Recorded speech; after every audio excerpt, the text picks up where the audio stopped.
Have you read 1984? Hands up if you read 1984. Wow, that's pretty good. How many? Yeah. The fact is, research on several occasions show that at least a quarter of the people who claim to have read 1984 are lying. The book 1984 is widely regarded as one of the greatest dystopian novels of all time, but many who say they have read it has actually not. Despite that, we constantly hear it being referenced and praised, often by people who have no idea what the book is really about. I think this is because we have universally agreed that 1984 is a masterpiece without questioning it. There are hundreds of books like this that has so much cultural significance that people even change how they feel about a book just to fit the status quo. But should we?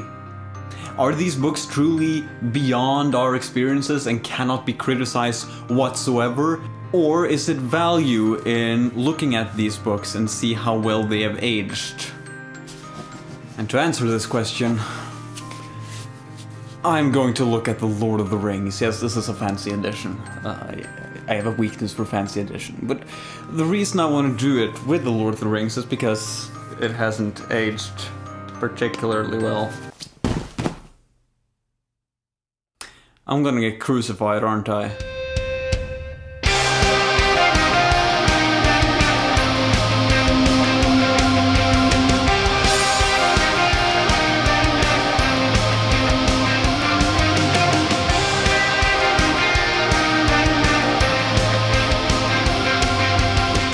The Lord of the Rings is about a hobbit by the name of Frodo who has to destroy a ring containing unfathomable powers by throwing it into a volcano in Mordor, home of the bad people, yeah, I guess. With the help of 8 companions to stop the big bad from coming back and causing utter destruction upon the world.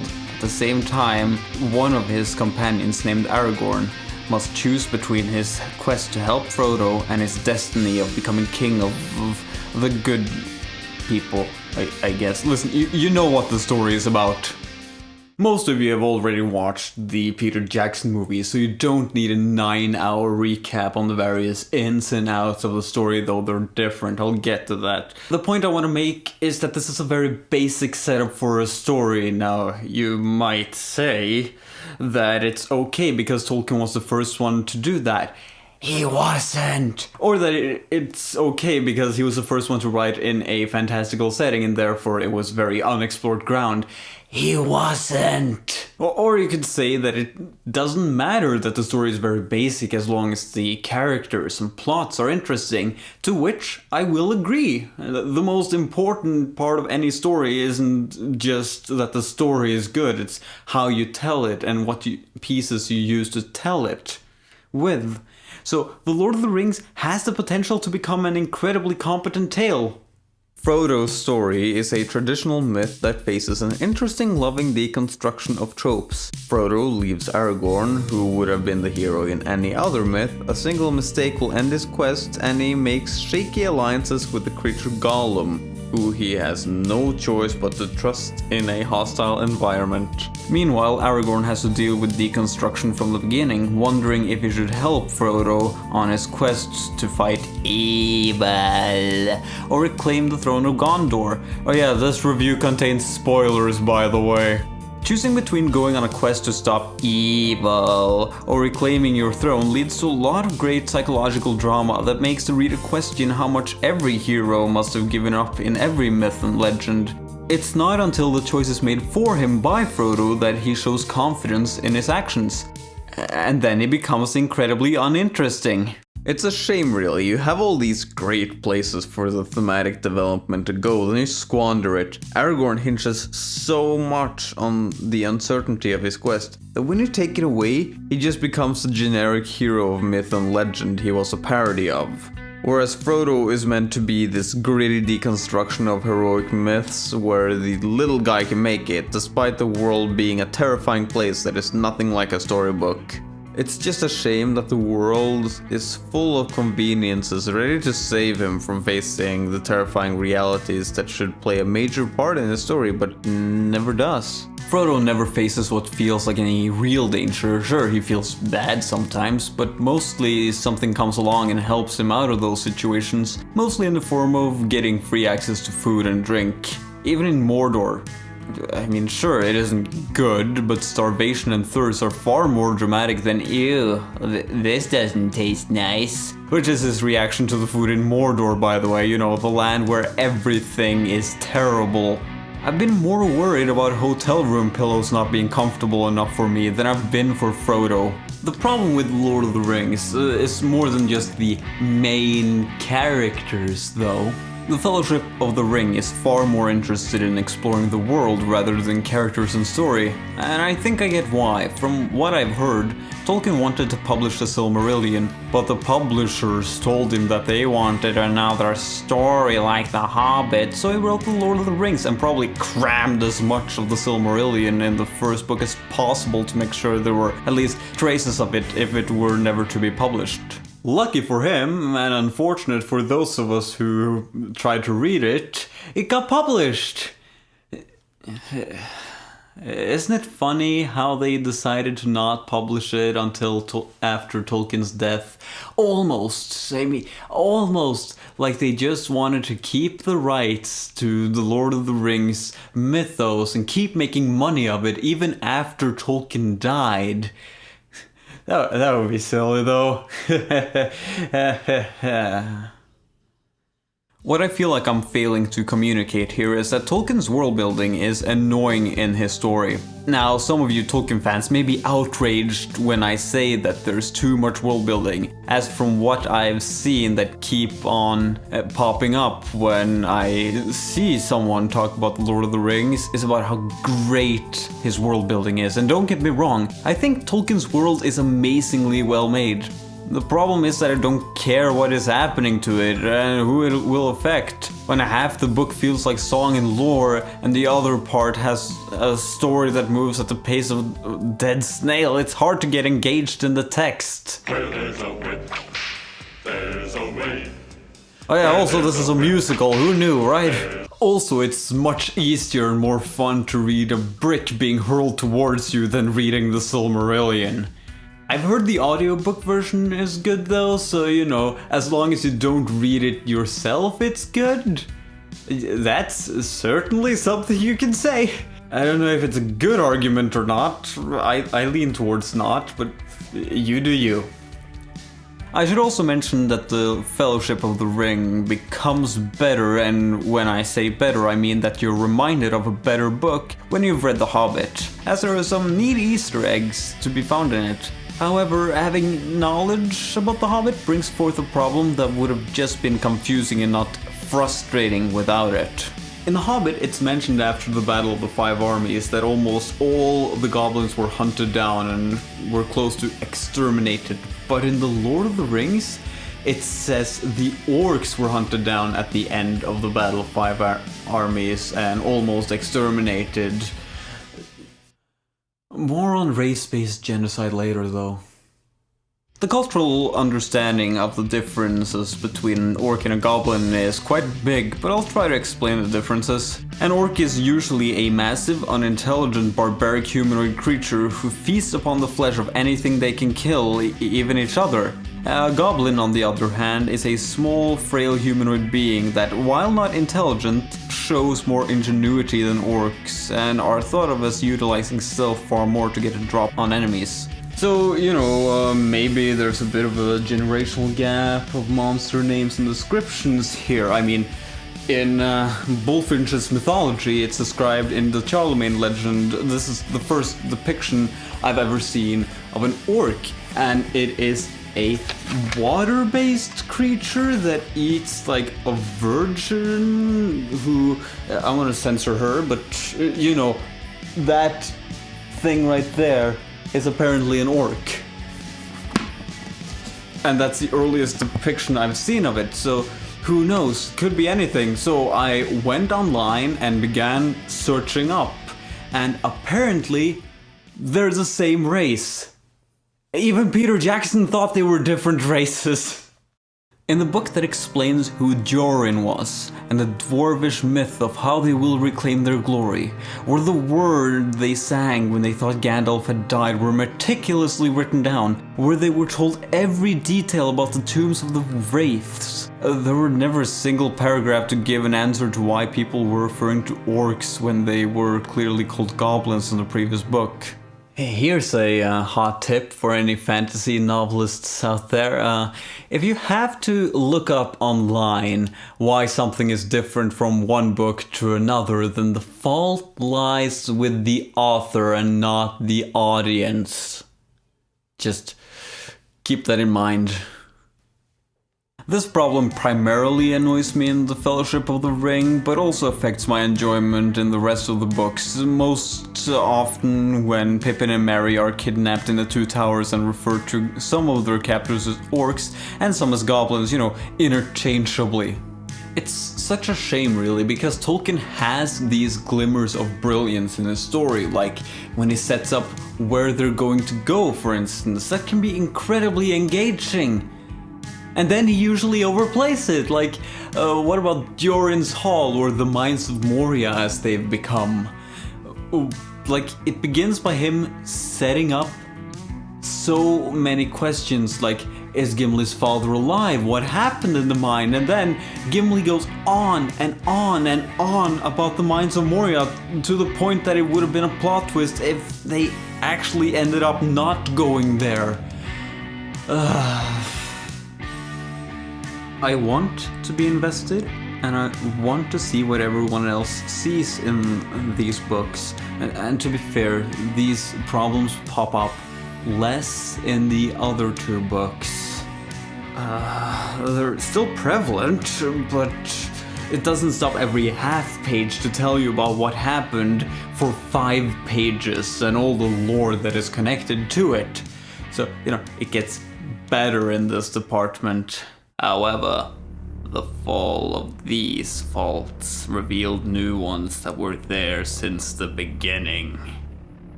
What truly matters to me is who we follow through a story rather than the story itself. Not that the story doesn't matter, just that the people pulling us through have to be interesting. It's hard to write about the characters and their interactions in The Lord of the Rings, thinking that the best example of how weak they are is best summarized by how Gimli and Legolas become friends. In the book, they settle their differences with a line that goes, "Legolas and Gimli talked much when they were there and became great friends," after what felt like about 30 pages of lore and song.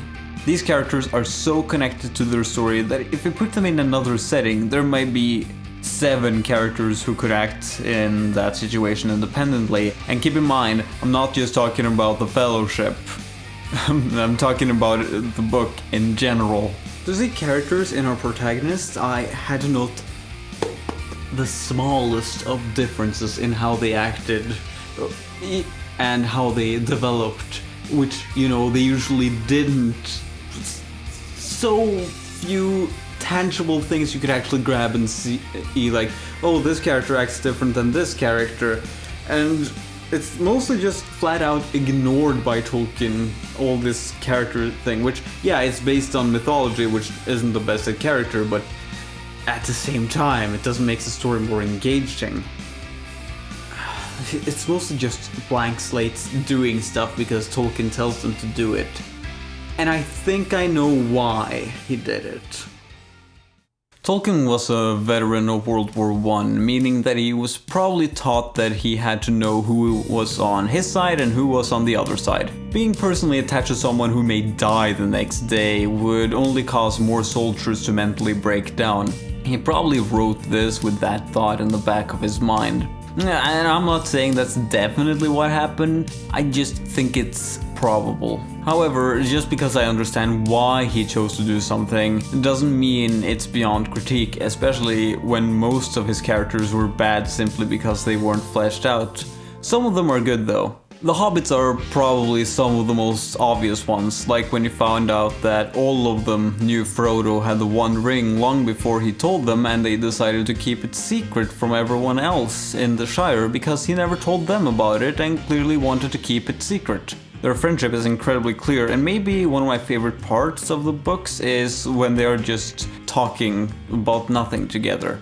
It's effective in showing the relationship between Sam and Frodo too, to the point that I thought they would make an excellent couple with all the homosexual subtext that lay in their actions and dialogue.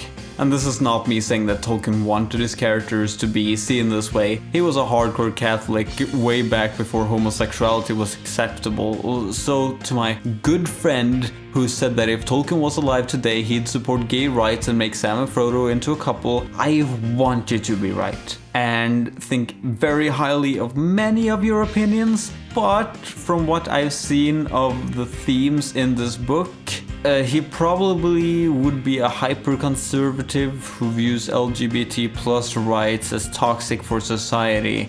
I hope I'm wrong about that, but based on what's in this book, I don't think so. Back to me shipping Frodo and Sam though, because I'm not doing it just out of spite, although that would be very funny, but because I see how a relationship could be greatly beneficial for both of them, and I usually never ship characters. So congratulations, Tolkien, you did a good. You did something that you made me do something I would rarely do. Good for you. There is also Treebeard, which was clearly based on C.S. Lewis, which is a fun character because it was so clear that he was based on a real person, or a caricature of a real person anyways, that thought long and careful about what he would say. Which is ironic because Narnia is a terribly written mess and I may review it one day, but in parts because the book frustrates me beyond belief, and by parts I mean pieces! I also like the manipulative nature of Denethor, who is a man clutching to power so hard that he's willing to do things that he really shouldn't in order to keep his city safe. Even if it feeds into a problem I have with the book later, I still have to admit that it's a kind of cool character who managed to hide his intentions and true nature very well. I would even consider him one of the few real characters. A great one at that, which I wish Tolkien would have used far more than just a couple of chapters. But there is one that is better than any other character in The Lord of the Rings. One character to rule them all. See what I did there? See? Gimli. Gimli is a great character. Sadly, for the wrong reasons though. If you've watched my video on The Hobbit, you probably know that I say the dwarves are problematic because of their similarity to anti-Semitic caricatures. I won't go into those details again, so either check that video out or read the article I've linked to in the description. Yes, it's the same one I linked to in the Hobbit review. It's really good and you should take some time to read it if you haven't already. Anyways, here's why Gimli is the best character in the book. Gimli is an attempt at subverting everything we know about the typical dwarf.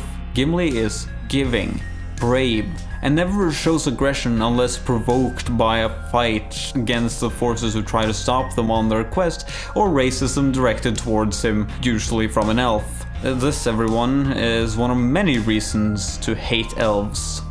One of my favorite scenes from the book is actually when the elves want to force Gimli to walk blindfolded through Galadriel's forest, and after some arguing, where Legolas says, "God save us from the stubbornness of dwarves," Gimli agrees on the condition as long as all his companions are blindfolded too. To which Legolas is horrified because seeing Galadriel's forest is his birthright as an elf, to which Aragorn replies, "God save us from the stubbornness of elves."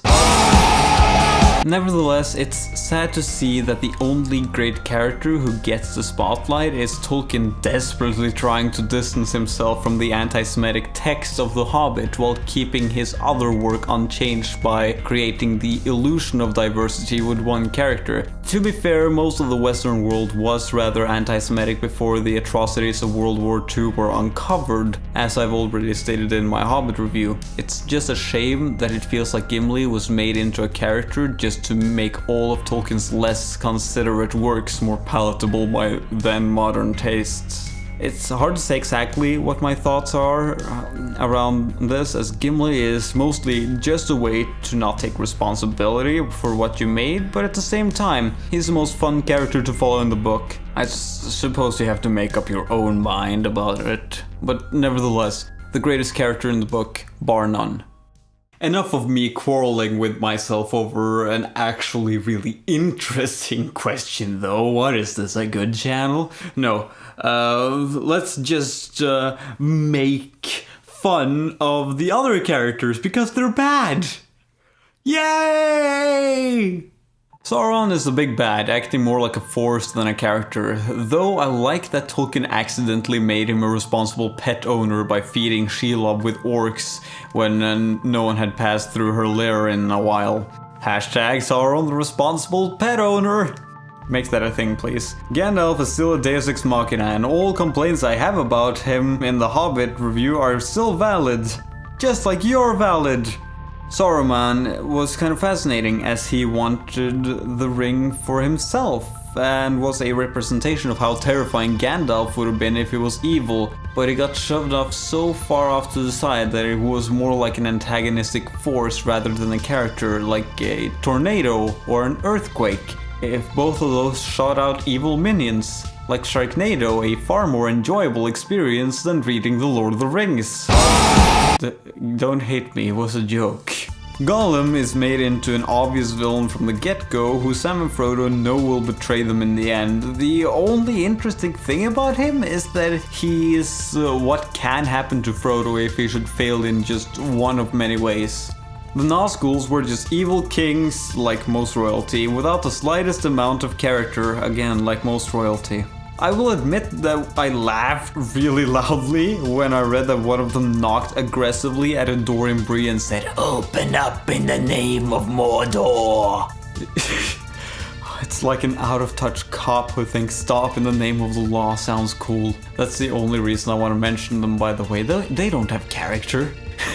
Legolas, racist towards Gimli, then he stops being racist, and that's the end of his character, I guess. Galadriel brings up some cool stuff but is neutral to anything she says, and she wants a ring but doesn't get it.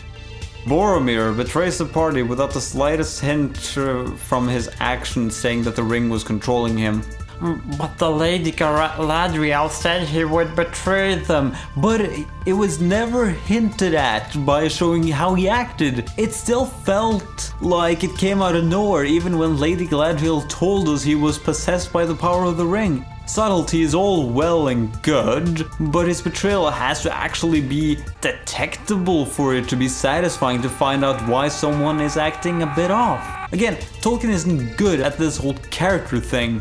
Boromir, but flawless, who really cares? Arwen, in 2 chapters, likes that the Hobbits saved the day, I guess. Tom Bombadil, why are you here at all, you weird hippie? Eowyn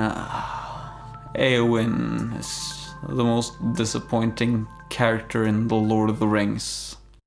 While all the rest of the characters I didn't talk about could easily be replaced with a talking rock holding a sword for all the emotional depth they held, Eowyn was my favorite character in the book for a long time. Her story of becoming a warrior despite gender norms of her world, and this world for that matter, is an incredibly progressive story of someone who takes charge in a world threatened by darkness to ignore the role assigned to her by birth. Someone who fought the hordes of darkness and challenged what people thought she could do. And then Tolkien takes away all of this good feminist thinking after the fight with the Witch King, where after slaying him and ending up in a hospital because she was hurt, she ends up saying, "I will be a shield maiden no longer, nor vie with the great riders, nor take joy in the song of slaying.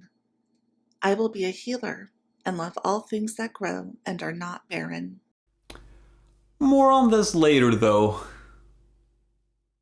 My point is that most of these characters are bad, so bad that I felt I knew the orcs more than some of the book's protagonists. Like when we see how they treat Pippin and Merry like dirt, how they talk to each other, or my favorite, when you find out that they only steal black horses from people. No, really, There are other horses there, but it doesn't match their aesthetic. It's usually a bad sign when I feel I know your generic minion villains better than I know your protagonist, especially in a narrative that is as black and white as this one. Speaking of black and white, though, why is this can full of worms? I'm gonna explain that now.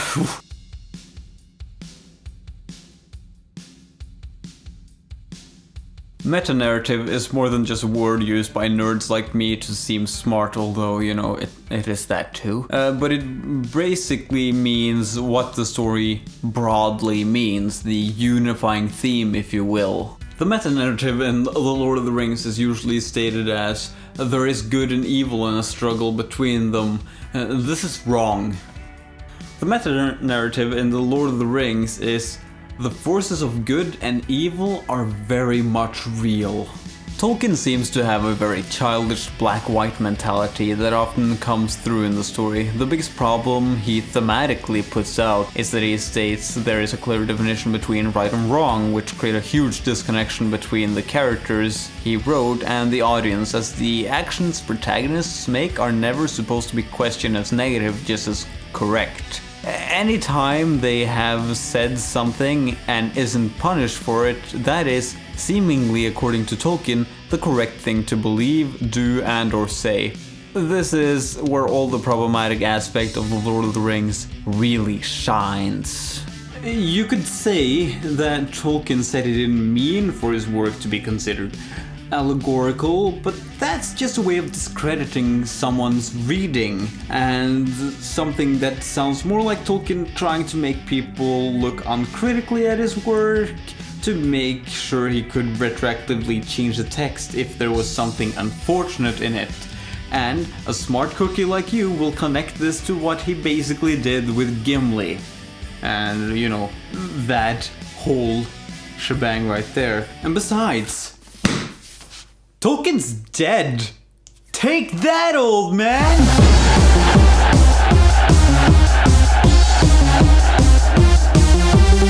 Every text comes from the creator's mind, and therefore it's very important, I feel anyways, to look at the thematical things that stick in there, to dig through what they consciously or maybe unconsciously have added to the text.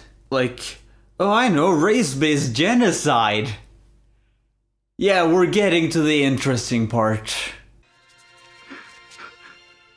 I don't think it's a radical idea that some of Tolkien's war philosophy is a bit out of touch. I mean, he ends his children's book The Hobbit by cheerfully explaining that the goblins, referred to as orcs in The Lord of the Rings, were hunted down close to extermination by a collaboration of dwarves, humans and elves. Three mainly Caucasian races uniting to fight against orcs, usually described as having dark skin, which Tolkien describes as disgusting.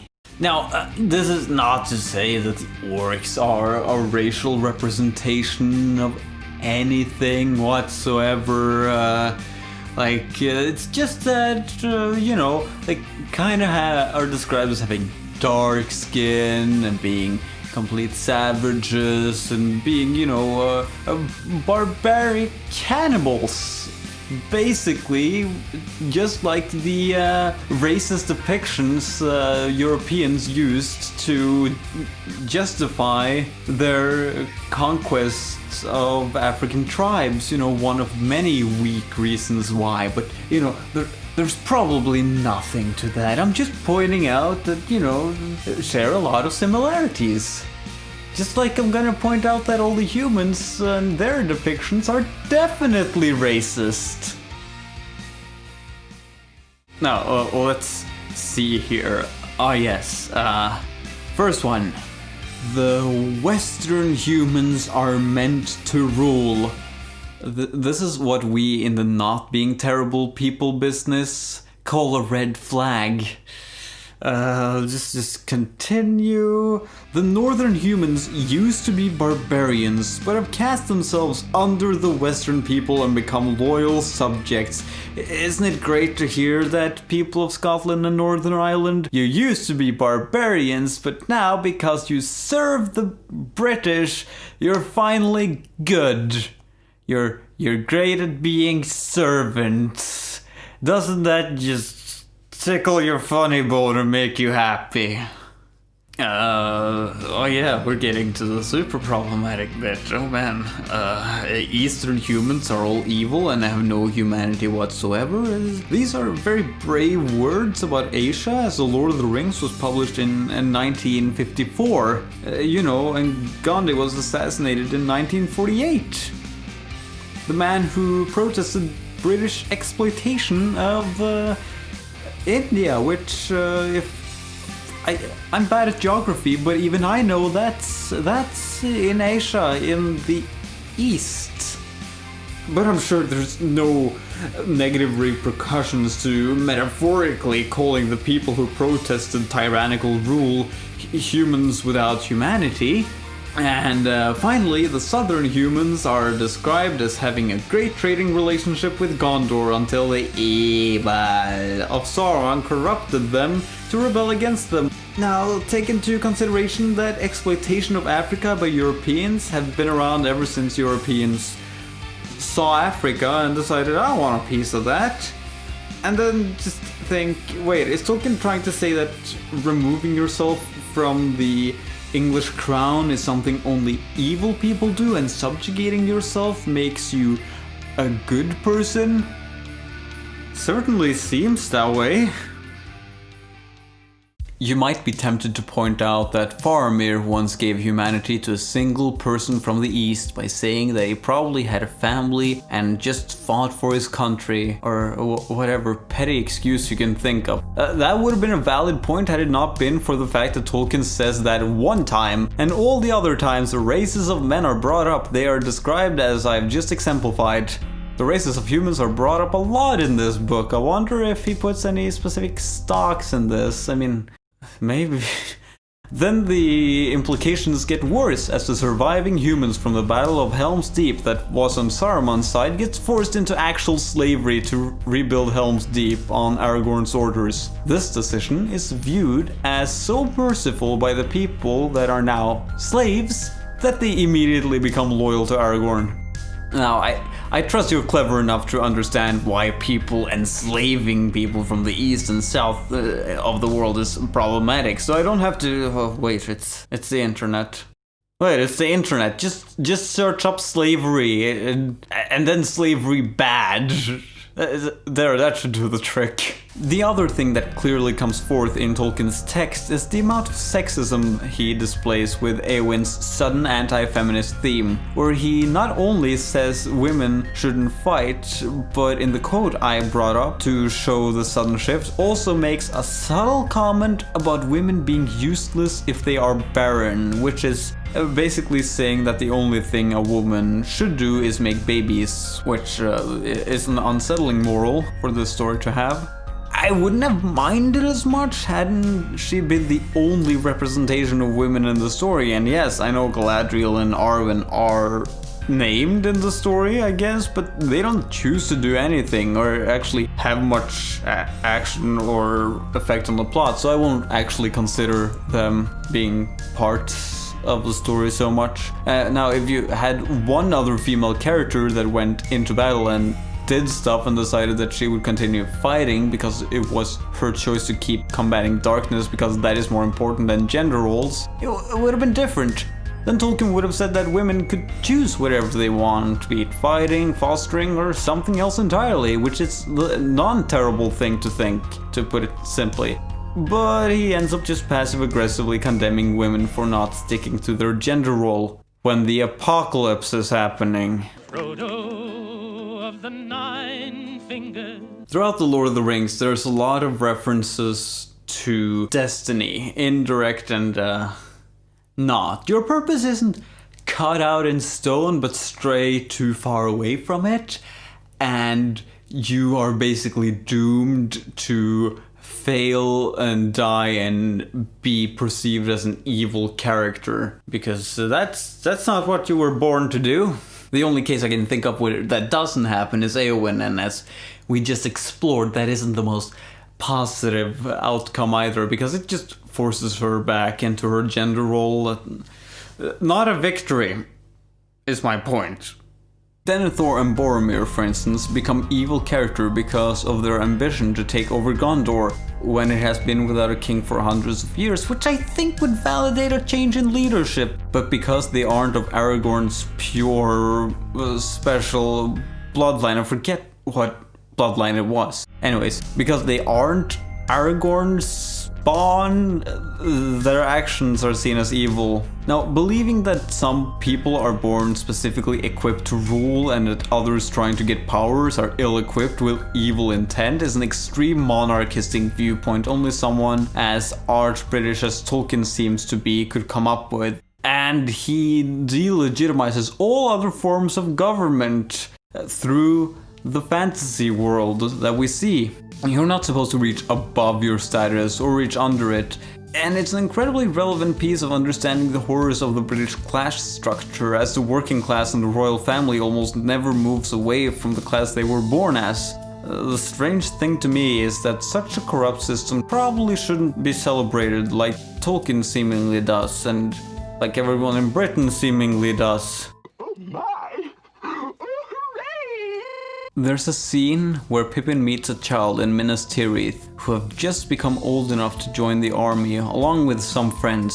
The child seems excited and not the least bit nervous that he's about to risk his life, and Tolkien doesn't seem too concerned about the fact that he's writing about a boy who has just become old enough to go out to war and being sent out to fight. It feels more like he uses the boy as pro-war propaganda.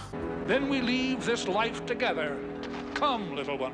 I can accept that some people are weird and think it's worth fighting, like for a patch of dirt against another patch of dirt, because you both agree there's an imaginary line over it. But the problem is that it never acknowledges that children are going into battle. You know, at least show some worry that he might die or, might be severely injured for the rest of his life, mentally or physically. It's the least you can do. As stated, this feels like propaganda, and knowing the thematical buildup of this book, it very much seems like it's not beyond it. And even though it might not have been that, it still makes the book feel a little bit icky, if you catch my drift on that. Honestly, it just feels icky because there's so much propaganda going on right now, and subtle propaganda is like way more prevalent, so seeing this is just like it lights up into your face. Now look, I'm not saying that Tolkien did this on purpose, but it's very recognizable as propaganda is all I'm saying. Just keep that in mind. This may have something to do with Tolkien's choice to show men expressing emotion as weakness most of the time, the exception being Frodo and Sam.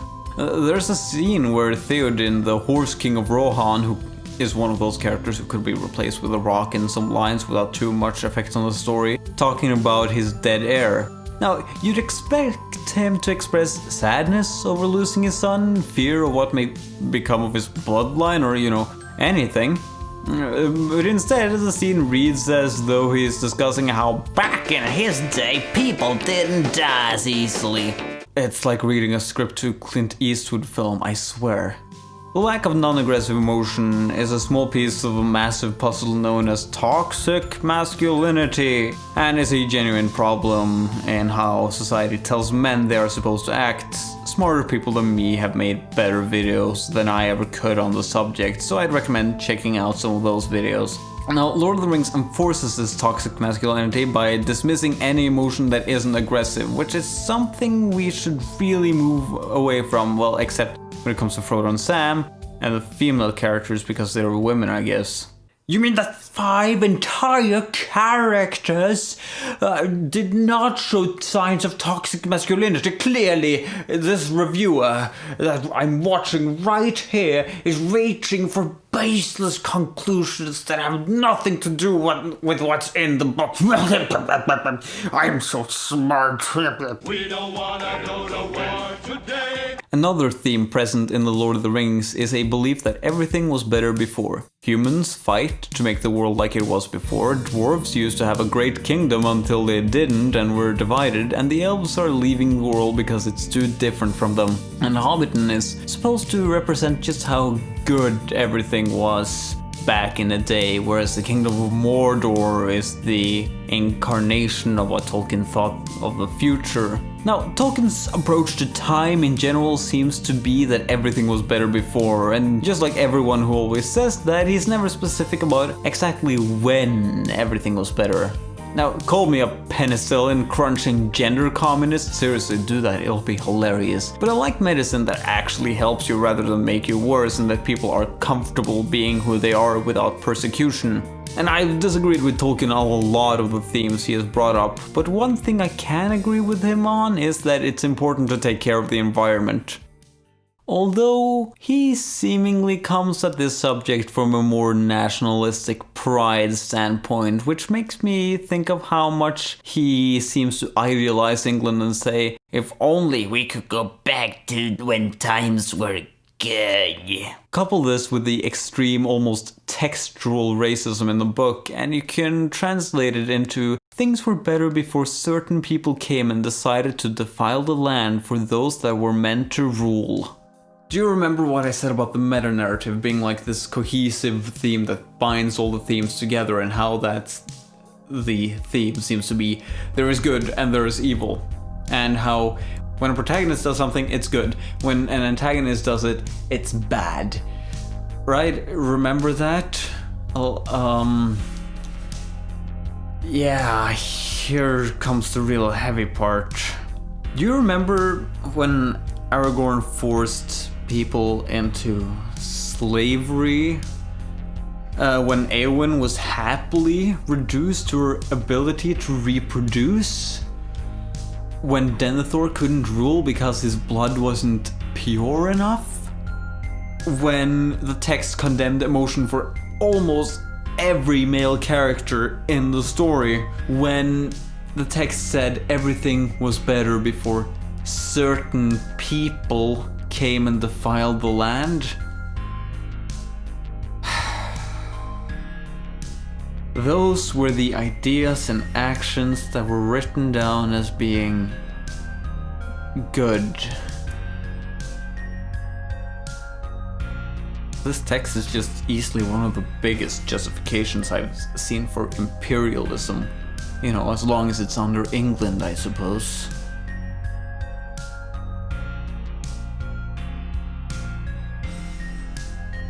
There is one thing I really should mention about Tolkien that I haven't brought up. He was opposed to apartheid and imperialism. I have not mentioned this because if we didn't kill the author in this context, we'd end up with the author who contradicts himself in quite detrimental ways, if I may say so myself.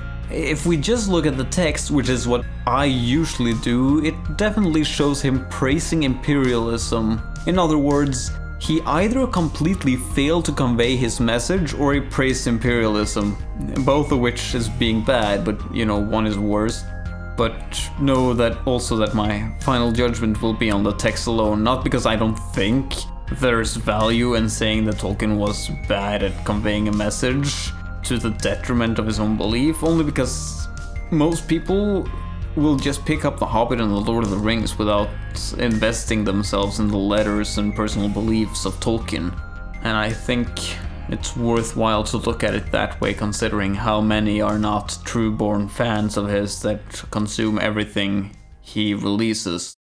The Lord of the Rings, in and of itself, is a problematic bundle with very much outdated beliefs, poor storytelling, and very weak characters, and when the characters kind of are good, it's for the wrong reason.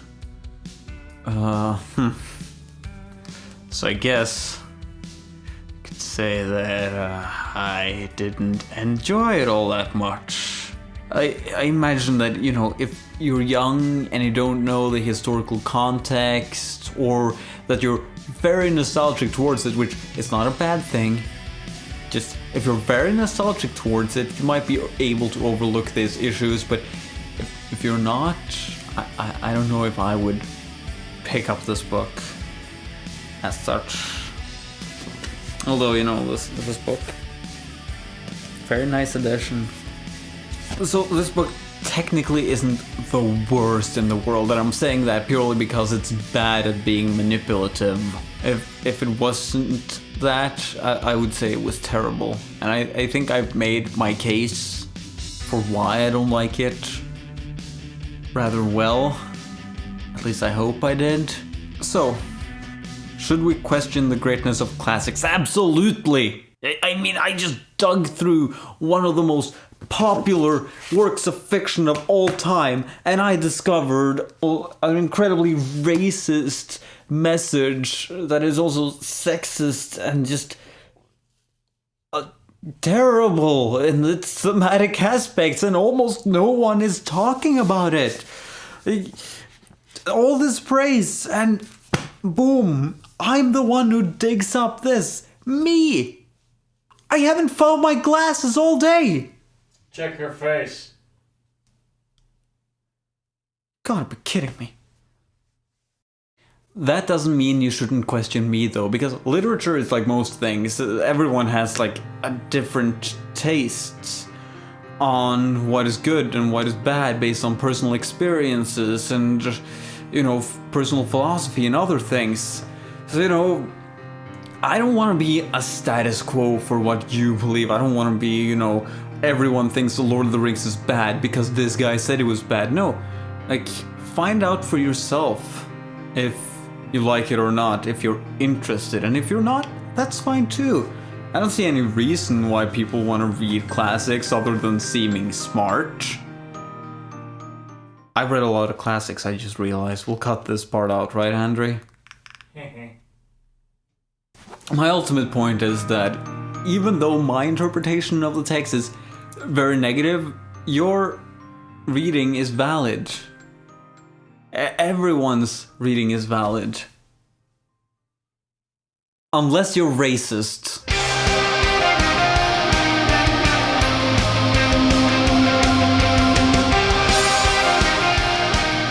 Oh, hi. I didn't see you there. Get out of my house! But in all seriousness, I would like to thank... Yes. I have zero balance, I'm sorry.